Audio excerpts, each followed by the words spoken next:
From the Library of Congress in Washington, D.C.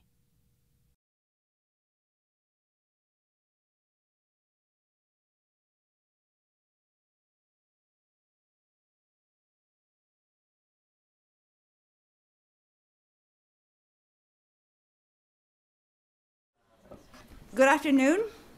My name is Georgette Dorn. I'm the Chief of the Hispanic Division of the Library of Congress, and it's a great pleasure to welcome all of you here to this wonderful event, the presentation of Hispanic Americans in Congress, 1822, 2014. It was a wonderful, wonderful event for us to be helping Terrance Rucker with this publication for the last 5 years, and I was just telling him we're going to miss him. And we hope he comes back to do research, even if it's not Hispanic things. So Terrance Rucker is a historian for the clerk of the House of Representatives, and he has a bachelor's degree from Pennsylvania State University and a master's from George Washington University. And Tracy North is a reference librarian in the Hispanic Division, the social science editor of the Handbook of Latin American Studies, and has a BA from American University and MA from Georgetown University in Communication, Culture, and Technology. And here Tracy's our first speaker. Hi, everybody. Thank you so much for coming. I am so happy to have the opportunity to be here with you today.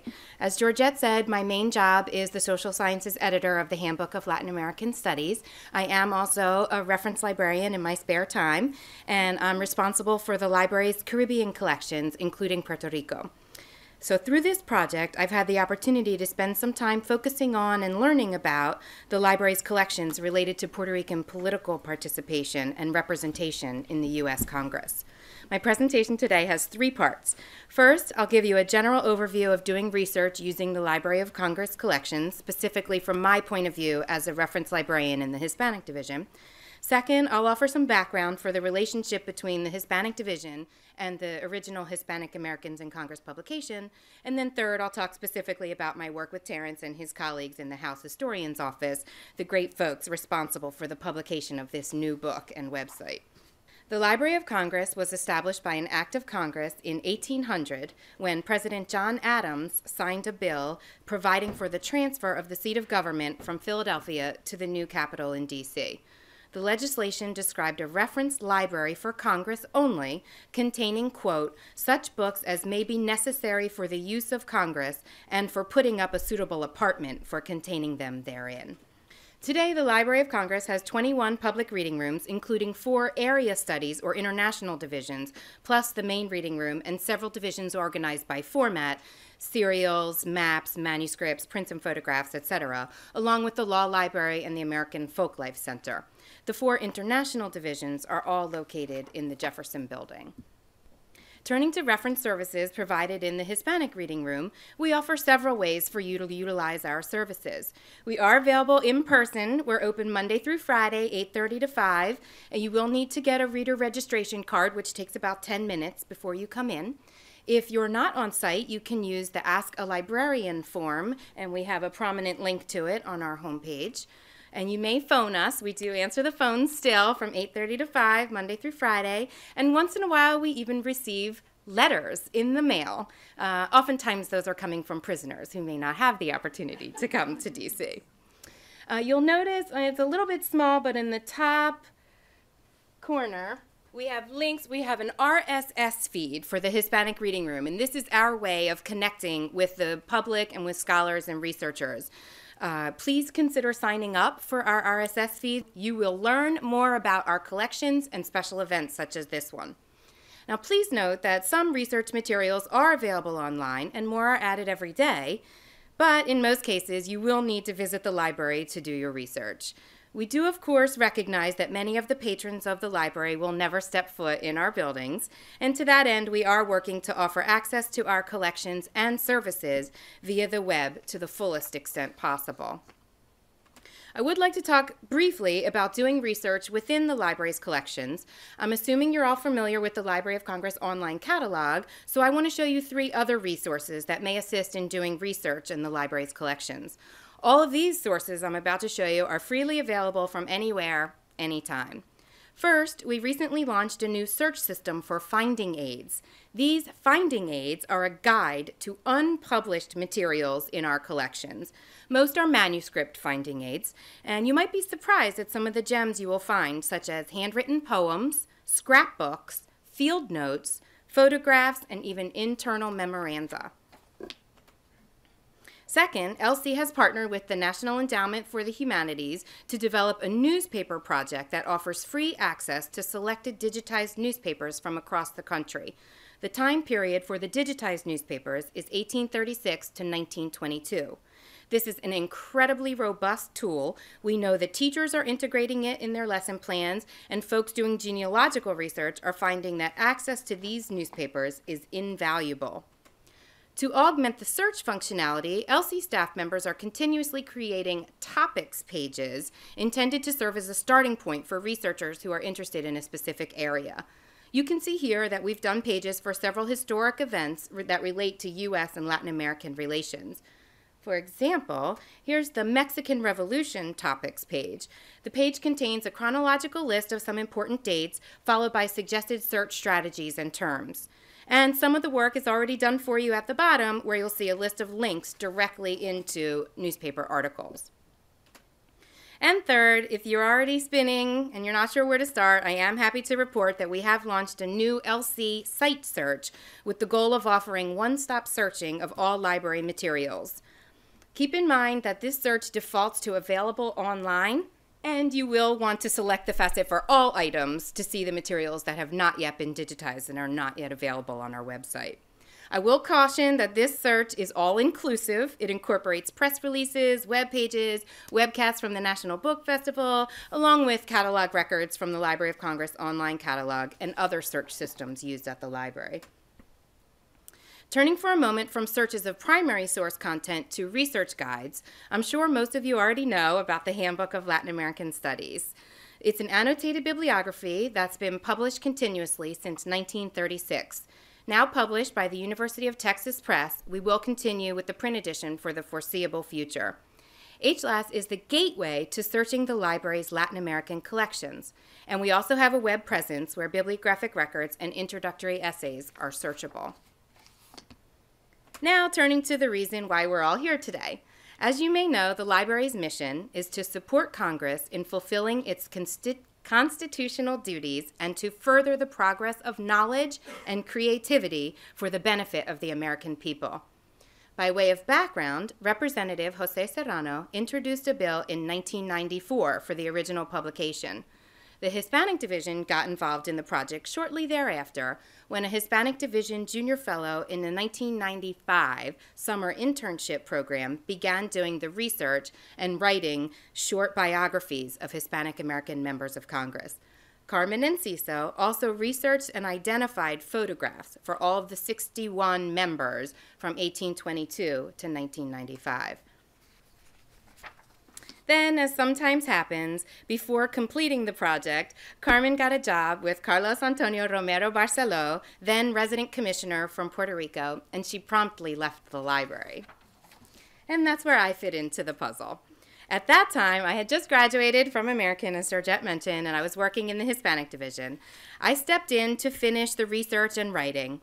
I coordinated approvals for all of the current members. I met with the government printing office to plan for the print publication, and once it was printed, of course, we distributed copies to congressional offices. The following year, the chief, Georgette Dorn, solicited ideas for web projects from our division. Naturally, Hispanic Americans in Congress was a prime candidate. I learned just about enough HTML to convert the original files from WordPerfect and to scan the images to put them on the web. At first, the site was a mirror image of the 1995 book until we quickly realized there was more to be done. Once we launched, we immediately began receiving reference questions from students doing research on minority representation in Congress. We also heard from patrons who wanted to cite this resource in their papers, so we knew we were on to something. To enhance the site, we created geographic lists and a list of the chronological order of Hispanic members of Congress. And we do continue to update these pages to incorporate new members elected in each Congress. We knew there was a lot of interest in the topic, which is why a few years ago, about 15 years after we published the original book and website, we were elated to learn that the House Historian's Office would be updating the book, in effect, transforming more or less a pamphlet into a scholarly tome. And, of course, mounting the fabulous user-friendly website that Terrance will show you today. We are now thrilled to point the folks who find our webpage over to the new site that Terrance and his staff have done. As you can see in this chronological list, there was some representation of delegates from New Mexico and Puerto Rican resident commissioners throughout the 19th and 20th centuries. As we embarked on the 21st century, however, the representation of Hispanic American members of Congress began to explode. We do plan to update these chronological and geographic lists. In fact, one important role that the Hispanic Division will continue to play is to confirm with congressional offices whether or not the member considers himself or herself to be Hispanic. As is outlined in the methodology of the book, inclusion in the volume is based on self-identification. So I started working with Terrance and his colleagues about 5 years ago. First, we began with general reference assistance, biographical dictionaries, encyclopedias, general resources, what we call ready reference. As the researchers from the historian's office delved into the project, our work changed. For example, they'd be looking for information about a specific person or historical event, and we do our best to assist them in locating information using all of the tools I mentioned earlier. We were also able to connect Terrance with colleagues in various offices within the library, some of whom are here today, as well as with our network of scholars who are contributing editors to the Handbook of Latin American Studies I mentioned earlier. In fact, 2 specialists on Puerto Rican history who were Handbook contributors had professional contacts at universities and research centers in the U.S. and Puerto Rico, and that proved greatly valuable for the research and the project. As the project continued to move forward, we got into some primary source, newspapers, dissertations, and electronic resources. Here at the library, we have access to over 300 subscription resources and databases on several topics in various formats. Most of these resources are not available off-site. I would like to specifically mention the ProQuest Dissertation Database. Dissertations are a rich resource for finding cutting-edge, unpublished work, and of course, dissertation bibliographies are second to none. As Terrance began planning for his research trip to New Mexico back in 2011, I think? 2009. Oh, goodness, 2009, we assisted him in developing a research strategy for field research and site visits to libraries and archives is critical in these days of reduced budgets and time constraints. The most important advice is to reach out in advance and let them know you're coming. This heads up will enable archivists and librarians to dig around their collections and to talk to colleagues in advance to better be prepared for your visit. And back here at the library, I also kept an eye on incoming newly published resources and flagged any that I thought would be of interest to the research team. In fact, within the past few years, we have acquired a handful of new biographies of Puerto Rican resident commissioners that were valuable for this research project. Now, I wasn't the only member of the Hispanic Division to work on this project. My boss, Georgette Dorn, chief of the division, served as an advance reader for the book. With that level of participation, we were able to offer feedback and advice on language usage and editorial standards for English language publications that include quite a lot of original Spanish materials. And speaking of the original Spanish language sources, one of my colleagues in the division, Juan Manuel Perez, in the back row, himself a native Spanish speaker, reviewed transcriptions of original 19th century newspaper clippings. He also reviewed the translation of a 1902 poem written by Luis Muñoz Rivera, a Unionist from Puerto Rico, who, among several other career achievements, served as resident commissioner from 1911 to 1916. Muñoz Rivera, one of the most famous characters in the political history of Puerto Rico, devoted his life to the struggle for the political autonomy of the island. We also reviewed the translations of several campaign songs from Miguel Antonio Otero, who represented New Mexico as a delegate from 1856 to 1861. The songs and their translations appear in the book and on the website. And with that, I'll conclude by saying that we are looking forward to spreading the word about this publication to Latin American and Latino librarians, to colleagues here in the Library of Congress, and especially to those researchers, historians, and political scientists alike, who will no doubt benefit from the groundbreaking research compiled by Terrance and his team. Thank you. Thank you for taking the time to come to our presentation. My name is Terrance Rucker. I work in the House Historian's Office and worked on Capitol Hill for about 7 years. I was one of the lead writers for Hispanic Americans in Congress, the book and the website. The book itself, as you see, is a beautiful tome and doubles for some as an exercise weight. However, the section of the House Historian's website devoted to the book contains most of what is included in the print version. Today, I'm here to guide you through it. I will teach you a little bit about the people profiled in the book, but I will also help you to determine how you might use the book or the website in your daily work, for work with your constituents if you're serving in a congressional office, giving tours, or increasing your understanding of the long storied history of the institution that we know as Congress. First, a little bit of trivia to see how much you might know about the history of Hispanic Americans in Congress, or if you've taken a look at our publication prior to this meeting. Who was the first Hispanic American in Congress? Anybody? Close. He is the first Hispanic representative elected from California, first full-fledged. Joseph M. Hernandez of Florida, way back in 1822. Okay, so who was the first Hispanic American elected to Congress? He's from New Mexico. He's the first one. Jose Manuel Gallegos. And the reason I say that is because there is question as to whether Hernandez was elected or appointed to Congress. We didn't find this out till we looked at his election certificate, which is stored by our friends in the Center for Legislative Archives for the National Archives. So we know that Hernandez came to Congress, but not exactly sure as to whether he was elected or appointed. And we'll give a little bit of love to our friends in the other body. Who was the first Hispanic American senator elected to Congress? Does anyone have an idea? Give you a hint. He's from New Mexico. Octaviano Larrazolo. He served as governor of New Mexico before he became a senator. He was elected in 1928. Okay, so who was the first Hispanic American woman elected to Congress? This occurred quite recently, and she is still serving. Ileana Ros-Lehtinen of Florida. She was elected in 1989 in a special election to replace Claude Pepper, who is quite a legend himself within House and Senate history. So you now have a taste of what the book and website provide through the trivia, but let me go through the 4 parts of the book in chronological order. The first part of the book is entitled From Democracy's Borderlands. The 10 men who served from 1822 to 1898 had a lot in common. All of them were born in regions of North America that were subjected to Spanish rule for centuries.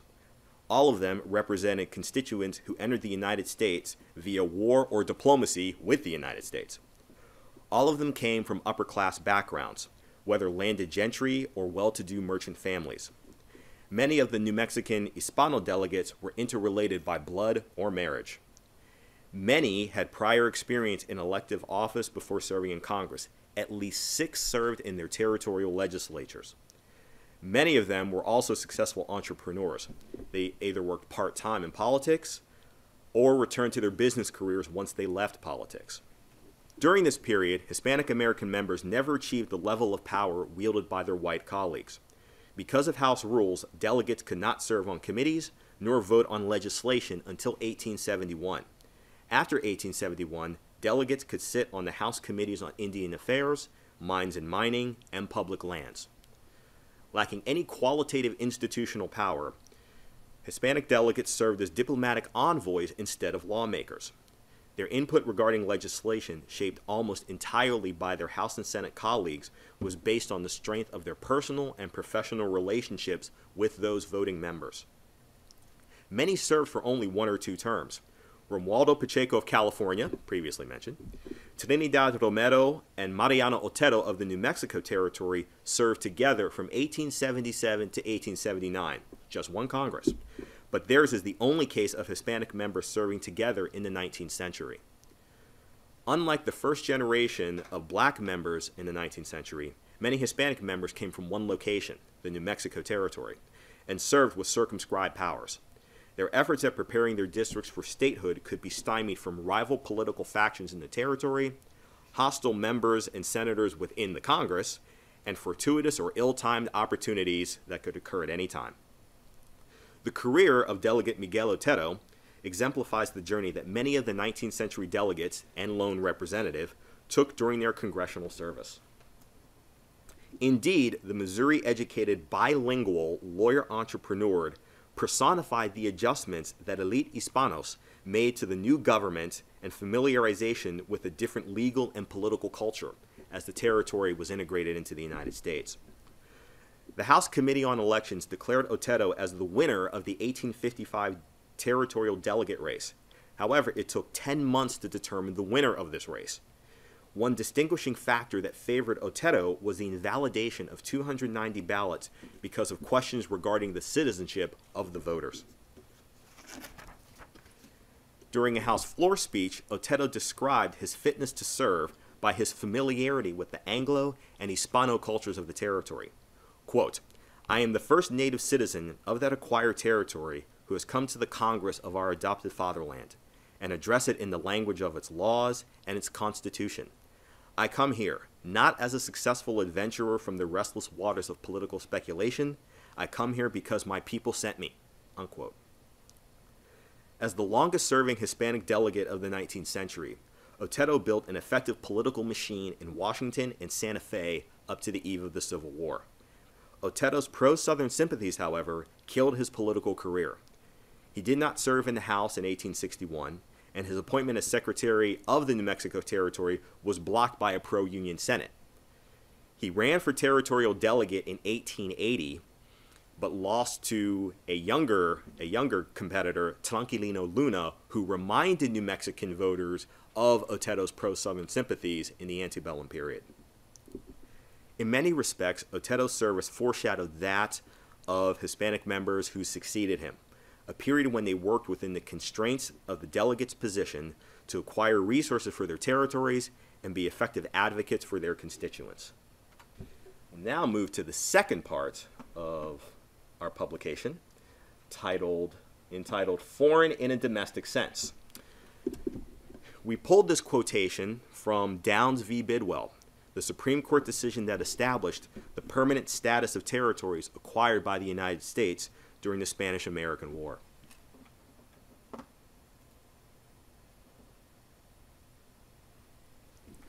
Of all the Hispanic Americans elected to Congress before the end of the Second World War, the overwhelming majority, 68%, were either delegates or resident commissioners, with circumscribed legislative powers that were defined by Congress rather than the Constitution.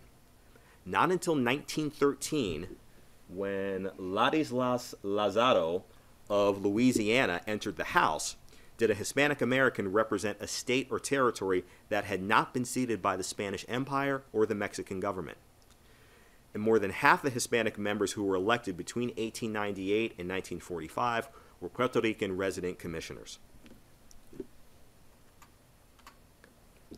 Hispanic members in this period mirrored the backgrounds of their contemporary House colleagues.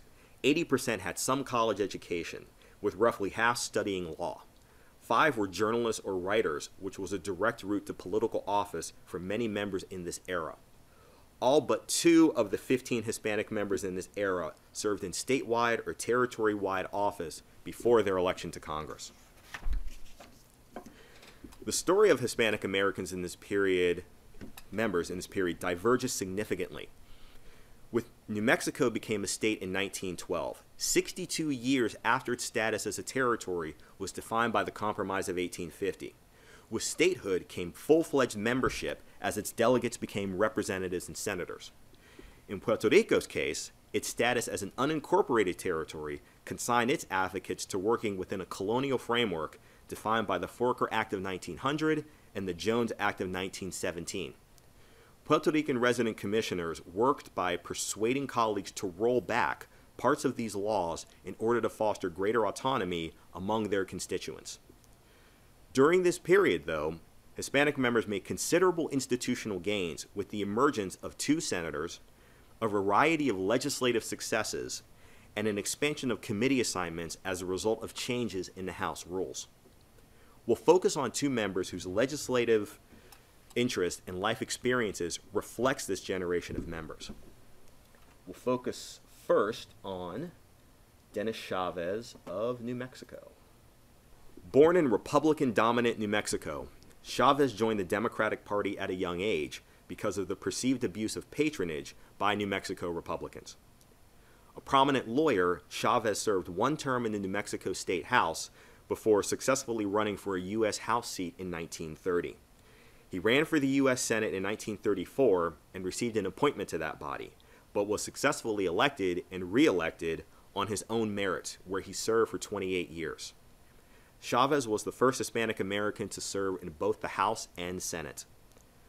A New Deal Democrat, Chavez sought federal government solutions to problems such as expanding New Mexico's public works infrastructure, securing appropriations for his resource-rich but cash-strapped state, and promoting civil rights through his position as a U.S. Senator.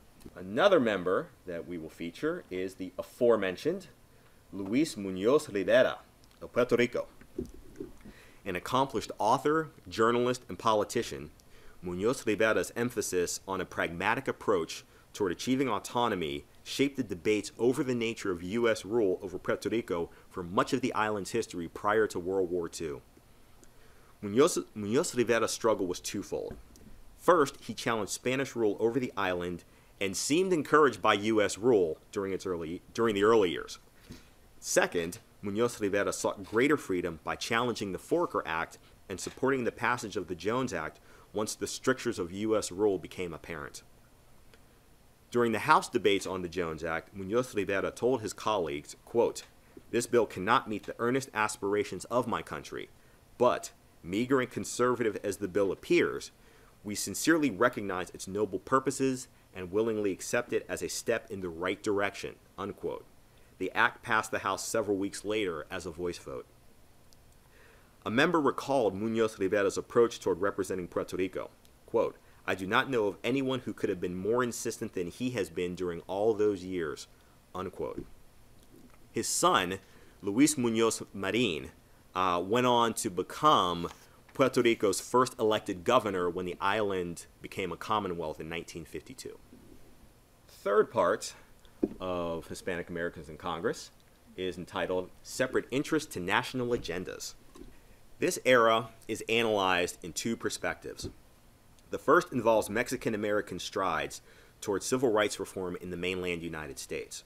The second is Puerto Rico's evolution from territory to commonwealth, made possible by a long line of reform-minded resident commissioners like Antonio Fernos Isern.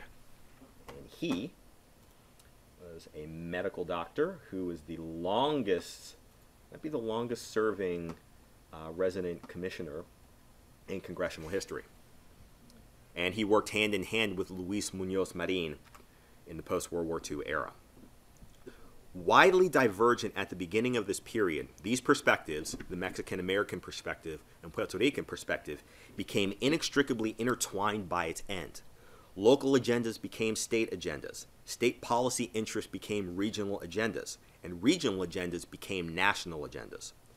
The policy interests of Hispanic Americans from diverse cultural and geographical backgrounds became increasingly similar over time. The creation of the Congressional Hispanic Caucus at the close of this era consolidated these agendas. This era also marked a period of growth in the number of Hispanic Americans in Congress and a maturation of their institutional apprenticeship. With the increase in service tenures, members received more prominent committee assignments and eventually chairmanships. 4 members served as committee chairman. That is a picture of Dennis Chavez hard at work. Henry Gonzalez and Kika de la Garza of Texas chaired the committees on banking, finance, and urban affairs, and committees on agriculture, respectively, after serving long apprenticeships. Manuel Lujan Jr. of New Mexico, although he was a Republican in a democratically controlled House for most of his career, rose to ranking member on the Interior and Insular Affairs and Science and Technology committees in the 1980s. Joseph Montoya of New Mexico served on the House Judiciary Committee as a freshman and House Appropriations as a sophomore member. This does not happen every day. These are very prominent assignments for such a junior member. In the Senate, he served on the Appropriations Committee and chaired a number of subcommittees there. Resident commissioners, however, had a different experience. Initially limited to committee assignments outlined by the Legislative Reorganization Act of 1946, they could not accrue seniority, vote in committee, nor become chairman. The expansion of their committee privileges occurred with the inclusion of an amendment in the Legislative Reorganization Act of 1970 submitted by resident commissioner Jorge Luis Cordoba Diaz. He is the son of Felix Cordoba Davila, who served as resident commissioner in the pre-World War II era. And those two are the first father and son pair of Hispanic Americans to serve in Congress. The number of Hispanic Americans during this era also grew rapidly.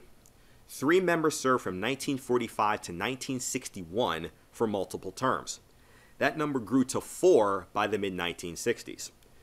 Although the number of Hispanic members grew to 7 by 1971, Joseph Montoya outlined the underrepresentation of Hispanic constituents by their members on the Senate floor in 1972. Quote, 3 million Chicanos in California have but one congressman, Edward R. Roybal. In New York City, 1.5 million Puerto Ricans have but one representative, in the person of Herman Badillo. As a result of their small numbers, Hispanic members lacked the influence to shape a comprehensive legislative agenda for much of the period, but they worked hard behind the scenes to ensure passage of significant legislation to their constituents. They also coordinated resources to sympathetic interest groups and secured employment for Hispanic Americans throughout the federal government. In September 1971, Representatives Herman Badillo of New York, Edward Roybal of California, Manuel Lujan Jr. of New Mexico, and Senator Joseph Montoya of New Mexico agreed to sponsor a national conference to foster relations between Mexican American and Puerto Rican civil rights groups and reach out to Cuban American activists in South Florida. The National Spanish-Speaking Coalition Conference took place in Arlington, Virginia in October 1971. The coalition erected political platforms and legal strategies to combat discrimination. In the future, they agreed to create a national political action campaign to promote legislation and monitor law enforcement for possible abuses. However, Representatives Henry Gonzalez and Kika de la Garza of Texas disassociated themselves from the conference. Gonzalez expressed his concerns about increased marginalization of these groups. Quote, "Our task is to overcome political isolation, and it is a delicate path that makes the difference between attracting a friend and becoming isolated and alone." Unquote.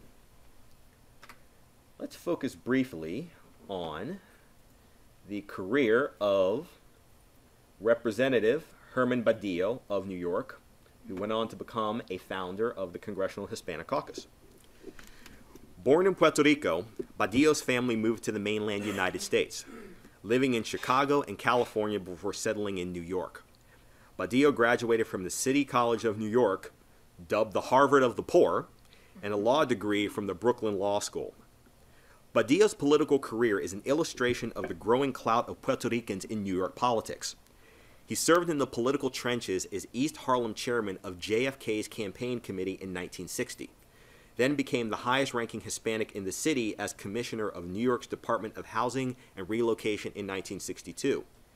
Badillo became the first Hispanic president of a New York City borough when he was elected Bronx Borough President in 1965.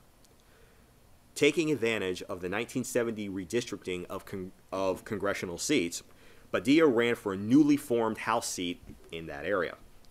After barely edging out in 2 primaries, Badillo won the general election with 84% of the vote. He made history as the first Puerto Rican to represent a district in the continental United States and as a voting member of Congress. In many respects, Badillo served as a surrogate representative for his New York district, for Puerto Ricans, and for Hispanic Americans nationwide. He used his position as a member of Congress to draw attention to policy issues that affected Hispanics and sought financial resources to improve the lives of his constituents. In his first major speech, Badillo lobbied for a $20 billion federal loan for states and cities. Yes, $20 billion. To Badillo, quote, "If we are going to save our cities from destruction, we must do it with a massive infusion of money if this nation's cities are not to sink irretrievably into filth, decay, and crime," unquote. Along with his House service, it's relatively brief, Badillo ran for mayor of New York City 5 times. He resigned from the House in 1977 to serve as deputy mayor to Ed Koch, who also served in the House for a short time. Now we come to present day. Strength in numbers, challenges in diversity. Covers the years from 1977 to 2012. The Hispanic Americans who entered Congress in this period represent the greatest numerical increase in their ethnic group in congressional history. This era marks the post-civil rights movement's generation of lawmakers. 2 factors accounted for this increase. First, between the 1980 and 2010 census, the number of Hispanics tripled to 16% of the total population, thus becoming the second largest ethnic group in the country. Second, civil rights acts of the 1960s, particularly the extensions of the Voting Rights Act of 1965 and court-ordered redistricting, opened new avenues of political participation for millions of Hispanic Americans. Consequently, many more Hispanics were elected to political office. This generation had more experience in elective office than their predecessors, particularly in state legislatures. Many of these members were elected from states beyond the Southwest and Puerto Rico for the first time. More than 60% of the total number of Hispanic members who served in Congress were seated after 1976. So numerically speaking, 54 of the 91 members who are featured in this book were elected after 1976. 37 members were elected or appointed between 1822 and 1976. Within the Congress, Hispanics held positions on a full cross-section of panels, including the most coveted committees, such as Appropriations, Ways and Means, and Rules. 6 Hispanic members chaired congressional committees between 1971 and the end of the 112th Congress in 2013. And for the first time, Hispanic members rose into the ranks of party leadership, including Tony Coelho of California, who served as Democratic Majority Whip, Bill Richardson of New Mexico, who served as Democratic Caucus Chief Deputy Whip, Robert Menendez of New Jersey, who served as Democratic Caucus Vice Chairman and Chairman during his tenure in the House, and currently Javier Becerra of California, who serves as Democratic Caucus Vice Chairman. As well, Ileana Ros-Lehtinen election to the House in 1989 is significant. Since her election, 10 Hispanic American women have followed her into Congress. The formation of the Congressional Hispanic Caucus in 1976 as a bipartisan legislative service organization enabled Hispanic members to act collectively on a number of legislative initiatives. The caucus also served as an information clearinghouse and communications network for its members. Among the CHC's notable legislative achievements in its early years were compelling the Jimmy Carter administration to hire more Hispanics to administration positions in recognition of their electoral support in the 1976 presidential election, and its concerted response to blocking legislation such as the Simpson-Mazzoli immigration reform bills in the early to mid-1980s. Within Congress, the Congressional Hispanic Caucus used its influence as a growing unit within the Democratic Caucus to push party leaders to appoint its members to influential committees and leadership positions. Although it had a greater number of Democrats than Republicans throughout its history, the group's bipartisanship enabled Hispanic members of both parties to find common ground. That spirit of bipartisanship dissolved in the late 1990s. In 2003, Hispanic Republicans formed the Congressional Hispanic Conference. I would like to highlight a former member who reflects the diversity within the expanded membership of Hispanic Americans in Congress during this period. An experienced legislator in the California State Assembly, Hilda Solis followed her legislative interests of protecting working families, promoting health care, and protecting the environment with a distinguished record of service in the House. Born in Los Angeles, Solis was the third of 7 children. Her parents, Latin American immigrants, worked hard to support the family. Solis recalls, quote, "It wasn't what you would call the all-American life for a young girl growing up. We had to mature very quickly," unquote, as she assumed a number of domestic duties in her household. Solis worked in a number of federal and state government positions until she ran as a trustee for a community college in 1985. Re-elected in 1989, Solis served for a total of 7 years. In 1992, Solis successfully ran for a seat in the California Assembly, then moved to the state Senate in 1994. She broke ground as the youngest member of the Senate at the time of her election and the first ever Latina to serve there. In 2000, Solis challenged 18-term incumbent Matthew Martinez for a seat in the U.S. House. Winning decisively in the Democratic primary and general election, Solis took her seat in January 2001. Re-elected for 4 more terms, Solis made history as the first Latina to serve on the powerful Energy and Commerce Committee. She also played important roles on a number of subcommittees while promoting her legislative interests. Solis resigned her seat in February 2009 when she was confirmed by the U.S. Senate as Secretary of Labor for President Barack Obama's first term. Solis resigned as Secretary in January 2013, and she's actually running for a position in the LA County Board of Supervisors. So we'll see what happens to her come Election Day. Today I've highlighted a few of the successes, struggles, and experiences of Hispanic American members of Congress. I encourage you to skim the book and browse the website for more information. Thank you for your attention. We'll now open the floor to questions. Can you show some of the appendices, some of the Sure. I can do that. This is just an incredible website. If there are no questions, yes, I'm happy to do a walkthrough.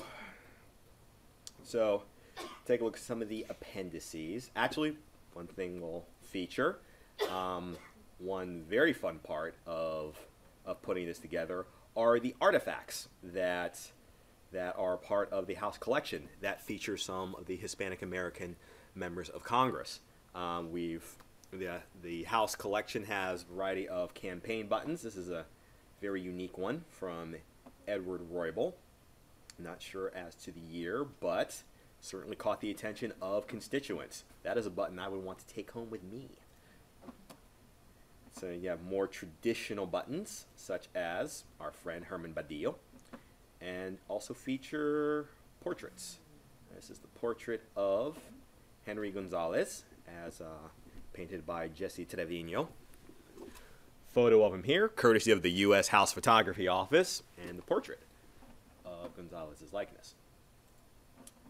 We also have historical data sections. So some of the numbers that I was rattling off to you come from this data section. Just give you an example with regard to Hispanic Americans in party leadership positions. Said it's not until the modern era that you see Hispanic American members ascending into party leadership. So we provide a list of that.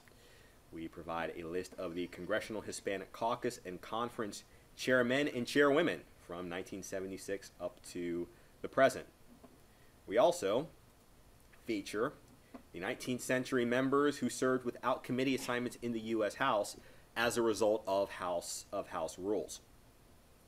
Hispanic American familial connections. I'd mentioned Jorge Luis Córdoba Diaz and Felix Córdoba Davila of Puerto Rico. Said we have a few others: children who succeeded their parents, siblings who have served in Congress, a relatively recent phenomenon, cousins who have served in Congress, a little further back, and miscellaneous familial connections in Congress. Tracy had mentioned the political poems and songs referencing the contextual essays.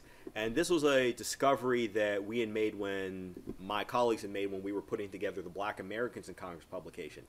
Political poems and campaign songs were a particularly distinctive part of 19th century campaigning.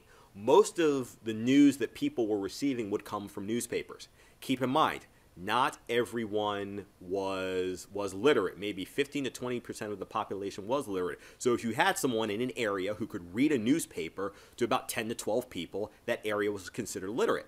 As a result of that, campaign songs and political poems in publications became very important in rallying the political base, denigrating political opponents, and providing information about the upcoming election. So in the case of homily in verse, it's telling you when the election is going to take place.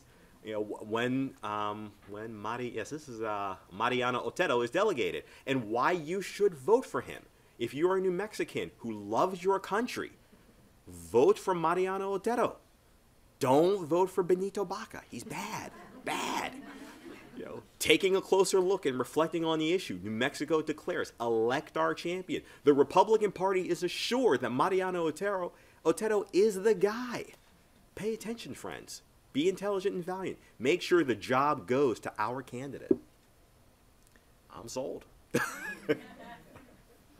you sing it? You don't want to hear me singing. One last word. I want to congratulate your wonderful team, Terrance, for doing this extraordinary book. Perhaps you can present it at the next meeting of the Rocky Mountain Association, Latin American Studies Association, in March of next year. I would like if that. If you can scrape together the funds, we'd love to have you. Yes.